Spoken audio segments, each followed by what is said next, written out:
Doctor Mohammad Yunus বলছেন বাংলাদেশে এখন আর কোনো রাজনীতি নেই, রাজনৈতিক দল নেই, শুধুমাত্র একটি দল ছাড়া, সেটা হচ্ছে এই আওয়ামী লীগ এবং বর্তমান এই সরকার। এদেশে এখন আর গুণীজনের কদর নেই, রাজনীতি করার স্কোপ নেই, রাজনৈতিক দলগুলোর কোনো অ্যাক্টিভিটিস নেই। এক বাক্যে এক রোখা একপন্থী বাকশালীয় রাজনীতি চলছে বলে কিছুটা এই দিকে ইঙ্গিত করে মন্তব্য করেছেন ডক্টর মোহাম্মদ ইউনূস। তবে এই ডক্টর মোহাম্মদ ইউনূস সাম্প্রতিক সময়ে বেশ কিছু মন্তব্য করছেন, বিচার বিভাগ নিয়ে মন্তব্য করছেন, জেলের ভিতরে যাওয়ার আগেই যে লোহার খাঁচায় তথা বিচারকের কাঠগড়ায় যখন তাকে লোহার খাঁচার ভিতরে ঢুকতে হচ্ছে সেটা নিয়ে তিনি মন্তব্য করছেন। তিনি বেশ ক্ষোভ আক্ষেপ প্রকাশ করছেন যে এই ধরনের কাজ স্বাধীন দেশে হতে পারে না, যে দেশের মানুষ বিচার পাওয়ার আগেই সম্পূর্ণভাবে দোষী সাব্যস্তের আগেই তাকে লোহার খাঁচায় বন্দী হতে হয়। এটা ডক্টর মোহাম্মদ ইউনূসের জন্য লজ্জাস্কর, এটা তার জন্য খুবই কষ্টদায়ক, এটা তিনি মন্তব্য করে বুঝাতে চেয়েছেন। তিনি এও বুঝাতে চেয়েছেন যে তার উপরে দেবদেবীর নজর পড়েছে বা দেবদেবী ভর করেছে তার উপরে। এটা দিয়ে কি কি মিনিং তিনি বুঝাতে চেয়েছেন সেটা আপনারা হয়তো সময় সাপেক্ষ আর বুঝতে পারবেন এবং বাংলাদেশের জনগণ অনেক কিছুই বুঝতে সক্ষম হচ্ছেন। এক বাক্যে ডক্টর মোহাম্মদ ইউনূস একজন নোবেল লরেট, তার মতো একজন বিশিষ্ট সিনিয়র সিটিজেনকে যেভাবে হেনস্থা করা হচ্ছে শেখ হাসিনার ব্যক্তি প্রচেষ্টায়, সেটাকেই আজ ইউনূস সাহেব তার মতো করে ব্যক্ত করার চেষ্টা করছেন, মন্তব্য করার চেষ্টা করছেন।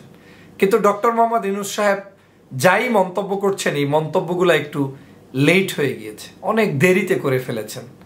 বাংলাদেশে গত প্রায় 17 বছর পর্যন্ত তথা সেই যে অবৈধ শাসক গোষ্ঠী এসেছিল, তারপরে সেই অবৈধ শাসক গোষ্ঠী যখন শেখ হাসিনাকে নির্বাচনে জিতিয়ে দিয়ে তারা ক্ষমতা থেকে চলে গিয়েছে, 1/11 সরকার যে এসেছিল, সেই সরকার থেকে শুরু করে আজ অবধি পর্যন্ত এদেশে কোনো বিচার নেই, কোনো মানুষের বিচার নেই।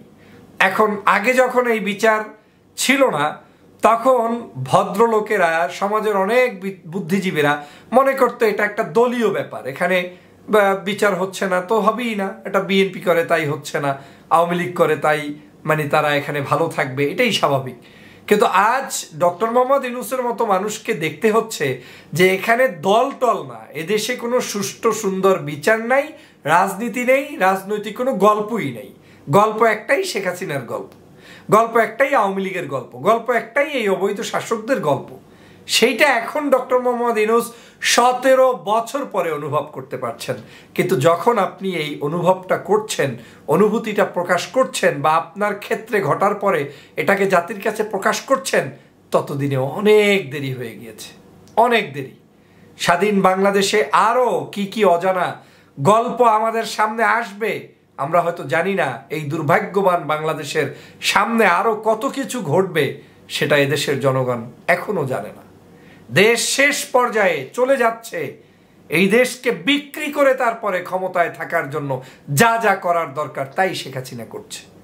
এদেশটাকে সেই পর্যায়ে নিয়ে শেখ হাসিনা না ছাড়া পর্যন্ত এদেশের কোনো কিছুই আপনারা বুঝতে পারবেন না। যতদিন দেখবেন দিন যাবে, প্রতিটা দিন আপনি দেখবেন নতুন নতুন কিছু আবিষ্কার হচ্ছে বাংলাদেশের জন্য। প্রিয় দেশবাসী, প্রিয় সহযোদ্ধা ভাইয়েরা, একজন ডক্টর মোহাম্মদ ইউনূসের জন্য আমার খুব কষ্ট লাগে, কিন্তু যখন দেখছি যে বাংলাদেশের সাবেক প্রধানমন্ত্রী, 3 বারের নির্বাচিত প্রধানমন্ত্রী ভোট চুরি করে না, যে জীবনে কোনোদিন কোনো আসনে ঠগে নাই, যতগুলো নির্বাচন করেছে সবগুলোতে বিপুল ভোটে জয়যুক্ত হয়েছে, দেশনেত্রী বেগম খালেদা জিয়া কারারুদ্ধ, জেলের মধ্যে বন্দী, এদেশের আলেম ওলামা জেলের মধ্যে বন্দী, সদ্য কয়েক মাস আগে জামাতের আমির সাহেব মুক্তি পেয়েছেন, ওনাদের একজন সেক্রেটারি জেনারেল জামিনের পর জামিন পাওয়ার পরেও কোনোদিন মুক্তি পায় নাই, সম্ভবত 2-2.5 বছরের ঊর্ধ্বে তিনি ছিলেন জেলের মধ্যে বন্দী।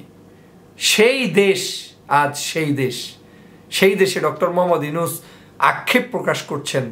আক্ষেপ প্রকাশ করে লাভটা কি বলেন? আপনাকে যখন টুস করে পদ্মা সেতু থেকে ফেলে দেয়, আমরা প্রতিবাদ করেছি, আমিও করেছি, কষ্ট পেয়েছি। দেশনেত্রী বেগম খালেদা জিয়াকে আপনাকে ফেলে দিতে চেয়েছে। আপনাদের এই সিনিয়র সিটিজেনদের, আপনাদের মতো এত বিখ্যাত ব্যক্তিদের, এত সম্মানিত মানুষদের যারা লাঞ্ছিত অপমানিত করতে পারে, তারা এই বাংলাদেশের সাধারণ মানুষের উপরে কি করতে পারে একটু ভেবে দেখুন ডক্টর মোহাম্মদ ইউনূস সাহেব। আজ আপনাদেরকে যে অপমানটা করছে, আপনি যে ফিলটা করছেন, এই ফিলটা যদি আপনাদের মতো সিনিয়র লোকেরা আরো অনেক আগে দেশের জন্য দাঁড়িয়ে যেতে পারতেন, কথা বলতে পারতেন, খালেদা জিয়ার পাশে দাঁড়াতে পারতেন, কিংবা দেশবাসীর কথা, ক্ষোভ, কষ্টগুলো যদি আপনাদের মুখ থেকে বের করে আনা যেত, তাহলে হয়তো বাংলাদেশ এতদিনে আরেকটু ভালো থাকতে পারত, এতটা রোগাক্রান্ত হয়ে যেত না। আমি আপনার জন্য সমবেদনা প্রকাশ করি, আপনার ন্যায়সঙ্গত বিচার দাবি করি, যে আপনার উপরে যে জুলুম করছে এই জুলুমটা যাতে না হয়, আপনি যাতে ন্যায়সঙ্গতভাবে এখান থেকে মুক্তি পান, সে দোয়া সবসময়ই করি। আপনাকে ভালোবাসি, বাংলাদেশের মানুষ ভালোবাসে। আপনার মতো একজন ব্যক্তি এই জালিমের কারারুদ্ধ হোক, সেটা কোনো অবস্থায় চাই না, কিন্তু এই জালিম তো জালিম, ওদের হাত থেকে দেশকে রক্ষা করার জন্য সবাইকে এগিয়ে আসতে হবে।